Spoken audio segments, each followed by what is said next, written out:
दादा जब आशिकी 2 आई तो एक र्यूमर मैंने सुना था कि शुरुआत में ये था कि कुछ गाने रिपीट होंगे, जैसे गदर 2 आई थी उसमें भी मिथुन का म्यूजिक था, 2 गाने रिपीट किए उन्होंने।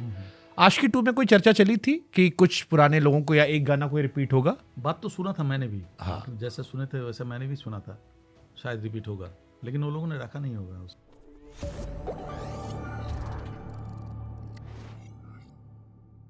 दादा जब आशिकी 2 आई तो एक र्यूमर मैंने सुना था कि शुरुआत में ये था कि कुछ गाने रिपीट होंगे, जैसे गदर 2 आई थी उसमें भी मिथुन का म्यूजिक था, 2 गाने रिपीट किए उन्होंने।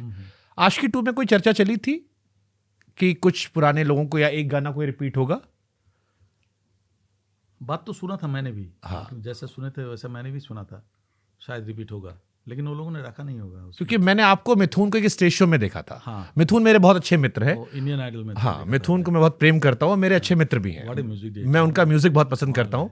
और शायद ये जब ये पॉडकास्ट आएगा इसके बाद मैं उनका भी पॉडकास्ट करने वाला हूँ। बहुत म्यूजिक सेंस है, बहुत ही। और उन्होंने आपको एक गाना स्टेज पे गवाया था, तुम ही हो। तुम ही हो दादा एक बार 2 लाइन सुना देना, तुम ही हो। हाँ, हे बट मेरे को पता है ये जो आपका वजन था हे वो अलग है दादा, वो कोई कुछ भी कहे हे वो गाने में, ओरिजिनल गाने में नहीं था। नहीं था।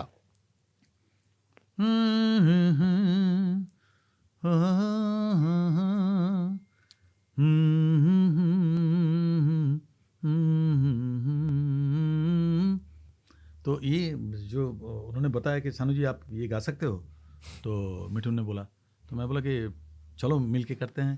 तो बोले मैं पूरा तो नहीं गा पाऊंगा, आप थोड़ा सा, मुझे मालूम है, जितना सुना मेरे को बहुत अच्छा लगा था।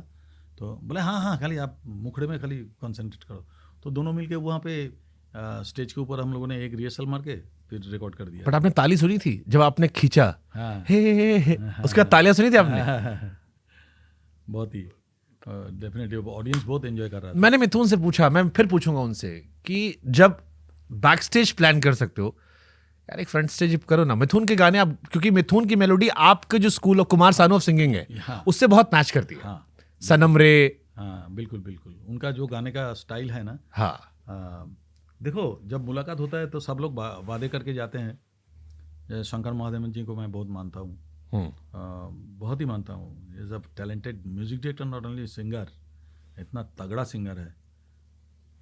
देखो जब सामने मुलाकात होता है ना, सब लोग वादे करते हैं, अरे कुमार जी आपको आपसे कराता हूँ, उसके बाद जाके भूल जाते हैं। चलो ये उनकी बात है। मैं उम्मीद करता हूँ कभी मुझे देखने को मिले। मैं मिथुन जी से रिक्वेस्ट भी करूंगा कि कभी एक प्लीज प्लान कीजिए। बहुत सारे वो गाने प्लान करते रहते हैं, उसके वर्जन प्लान आते हैं, जैसे उन्होंने टिप टिप बरसा पानी का रिक्रिएट किया था उदित जी गाना। मैं चाहूंगा एक प्लान करे वो। बट मेरे एक मित्र हैं सर, बड़े अच्छे म्यूजिक डायरेक्टर हैं, नई पीढ़ी में, विशाल मिश्रा नाम है। अरे बहुत अच्छा है, सुना मैंने नाम। हाँ। और वो आपकी आशिकी के, क्योंकि एक रिक्रिएट हो रही है एक फिल्म जिसमें आशिकी गाने दोबारा आ रहे हैं, आशिकी 3 जिसे हम पहले कह रहे थे। अच्छा। बट वो किसी और नाम से अब आ रही है, लेकिन उसमें आपका एक गाना आ रहा है जो है तू मेरी जिंदगी है। अच्छा। और विशाल मिश्रा ने मुझे, जब मेरी उनसे बात हुई, मैंने उनको बताया कुमार दादा को बुला रहा हूं मैं, तो उन्होंने मुझसे कहा कि क्योंकि वो भी गा रहे हैं तू मेरी जिंदगी है, तो उन्होंने कहा आप शानू दास से कहेगा कि मेरे लिए 4 लाइन गा दें वो। ये विशाल मिश्रा, और बहुत बड़े, विशाल आज के जमाने के इंडिया के टॉप कंपोजर सिंगर में से आज के दौर के हैं वो। समझ गया। हाँ। मेरा भाई है वो। सारे ऑडियंस देखो हंस रहा है। He is my brother. मुझे सबको मालूम है कि आप ना कैसे निकलते हो सर। ये कसम से बता रहा हूं मैं क्योंकि ये सारा ऑन रिकॉर्ड जाएगा। तू मेरी जिंदगी है, तू मेरी हर खुशी है, तू ही प्यार, तू ही चाहत, तू ही आशिकी है, तू मेरी जिंदगी है।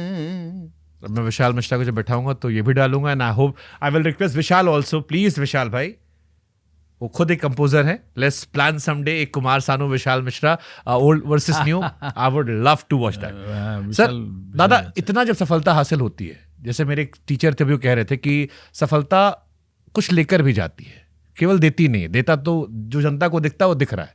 अब हम एंड सेशन में हैं एकदम, तो जब इतना पीक सफलता होती है, इतने काम हो, इंसान करता रहता है, तो क्या अब जब पीछे मुड़ के आप देखते हो, कुछ लगता है कि कुछ छूटा, कुछ अधूरा रहा, या कुछ मिसिंग रहा जो अब लगता है, उस दौर में नहीं लगता था जब आप काम कर रहे थे 24 घंटे? मिस तो डेफिनेटली मैंने कुछ लोगों को मिस किया अपने लाइफ में, जैसे माँ बाप हो। मेरे माँ बाप बहुत गरीब थे, और उनका ये चाहत हुआ था लास्ट में डैडी का। बोलते थे कि भाई तू बहुत बड़ा बनेगा। डैडी बोलते थे तू बहुत बड़ा बनेगा, देख लेना, मेरा कहा मान लेना। तो जब मैं कुमार सानू बना तो मेरे पास आके रहा उधर दूसरी जगह पे। मेरे को ये एक बड़ा दुख है कि मैं उनको, मेरा जो पहला बंगलो था आशिकी, वो मैं उन लोगों को दिखा नहीं पाया, ना माँ को, ना बाबा को, ना मेरे बड़ी दीदी को। इन लोगों को दिखा नहीं पाया कि मैं कैसा बंगलो बनाया, वो दिखा नहीं पाया। तो व्हाट एवर इट इज़, ये तो मेरा बदनसीब था जो भी है। लेकिन माँ बाबा को मरते दम तक मैंने देखा। एक चीज़ मैंने जाना कि आप ना अपने माँ बाप को अगर नहीं देखोगे ना तो आप ज़िंदगी में सक्सेस नहीं पा सकते। ये मैं हर बार बोलता हूँ, हर इंसान को बोलता हूँ कि भाई अपने माँ बाप को देखो, कि ये भगवान से ज़्यादा होता है, या ऊपर वाले गॉड जो भी है उनसे बड़ा होता है। ये तुमको धरती पे लाते हैं और उसके बाद आप पूछते हो भगवान को, तो सबसे पहले भगवान वही हुआ जो आपको धरती पे लाए। तो मैं तो हर एक को ये बात बोलता हूँ कि भाई अपने माँ बाप को देखता है कि नहीं तू? बोलता है हाँ मैं। तो हर एक को मैं ये कहूँगा कि अपने माँ बाप को सेवा करो, देखो उनका आशीर्वाद सबसे पहले काम आता है। और मैंने ये देखा, आज मैं जो कुछ भी हूँ बिकॉज ऑफ देम। एंड बस। They must be very proud on you. हाँ? They must be very proud on you. Proud तो थे बहुत ही, बट कहीं ना कहीं कुछ मलाल होगा उनके दिल में। बट दादा, जो आदमी बहुत सक्सेसफुल होता है, जैसे मेरे को भी डर लगता है अपने लिए, और आगे अभी हमने तो शुरुआत की, आप लोग से सीखते हैं हम, या एग्जाम्पल जब मैं पॉडकास्ट करता पढ़ता हूँ, जो बहुत सक्सेसफुल लोग रहे उनका पर्सनल लाइफ थोड़ा सा डैमेज होता है। बिल्कुल। ये क्यों दादा होता है? क्योंकि सक्सेस तो वो डाइजेस्ट कर लेते हैं, लेकिन उसके आजू बाजू जो होता है वो लोग डाइजेस्ट नहीं कर पाते, अशांति वो लोग लगा देते हैं। ऐसा मेरे को लगता है कि होता है। आई थिंक उससे ही आपका गाने में, आपका कला में, आपका जो आर्ट है उसमें और निखार आ जाते हैं। ऐसा होता है। कुछ अफसोस है दादा जिंदगी में? अब अफसोस करके भी क्या कर लूँगा। आई थिंक कि उसको लेके ना सोचे तो अच्छा ही है, बेटर है। Let's forget that, because second last, ठीक है दादा, पर्सनल, मैं वैसे भी म्यूजिकल पॉडकास्ट रखना मुझे। सेकंड लास्ट क्वेश्चन है मेरा। मैंने आपके अंडररेटेड गानों की लिस्ट बनाई है, 2 गाने दूंगा आपको, एक चुनते रहना, गाना नहीं है, सिर्फ सुनता रहूंगा। एंड में एक दो गवा लूंगा, बाकी सुनूंगा। अच्छा, एंड में? अच्छा, अभी भी गुंजाइश? बस खत्म है, अभी भी गुंजाइश है। एक दो गाना सुनूंगा मैं। ये आपके अंडररेटेड गाने हैं। हाँ, जो आपके स्टेज शोज में शायद लोग नहीं मांग रहे, लेकिन मुझे लगता है ये गाने वो हैं जो बहुत सेलिब्रेट करते हैं मेरे जैसे आपके फैंस। अभी से मांगना शुरू करेगा ये देखने के बाद। मैं तो दादा, ये पॉडकास्ट के बाद लोगों की प्लेलिस्ट अपडेट हो जाएगी। इतने गानों का जिक्र किया मैंने, सब अपना प्लेलिस्ट में डाउनलोड कर लेंगे। वो 500 मिलियन, 1000 मिलियन हो जाएगा। अच्छा बताओ। ओके, मोहब्बत हो ना जाए कसूर का, या संभाला है मैंने? ये दोनों ही गाना गाता हूँ मैं। दादा, इसमें से चूज करना आपको, कि एक कोई आपको लेना है। संभाला है मैंने। संभाला मैंने, ये लास्ट में रखा है मैंने सुनने के लिए। बहुत लोग इसको, जो कल्ट लोग हैं, वो सुनते हैं अलग से, इसको अलग से। संभाला है मैंने बहुत अपने दिल को, जुबां पर तेरा। बट मोहब्बत होना चाहिए बहुत खूबसूरत गाना, बहुत ही अच्छा गाना है, और आपने गाया बहुत अच्छा है। बहुत अच्छा। कसूर का बड़ा गाया तो जो भी है, लेकिन गाना, म्यूजिक कंपोज एंड लिरिकली बहुत पावरफुल है। नदीम शरवन। हाँ, मोहब्बत होना जाए कसूर का गाना है। हाँ, कसूर का। संभाला है मैंने या आने वाला कल? अरे माय गॉड दादा, अभी तो, अब तो टफ कंपटीशन शुरू हुआ। अभी आई लाइक दैट आने वाला कल। आने वाला कल, आने वाला कल, या तेरे दर पर सनम? तेरे दर पर सनम। इससे पहले कि हम पे हंसती रात, तेरे दर पर सनम या फिर बादलों में छुप रहा चांद? टिंग टिंग टिंग टिंग टिंग टिंग। दोनों ही अच्छा है, किसको बोलूं? तेरे दर पर सनम ही बोलूंगा मैं, डेफिनेटली। ओके, तेरे दर पर सनम या तुम मिले दिल खिले? डेफिनेटली तुम मिले दिल खिले। तुम मिले दिल खिले या दिल में सनम की सूरत? तुम मिले दिल खिले।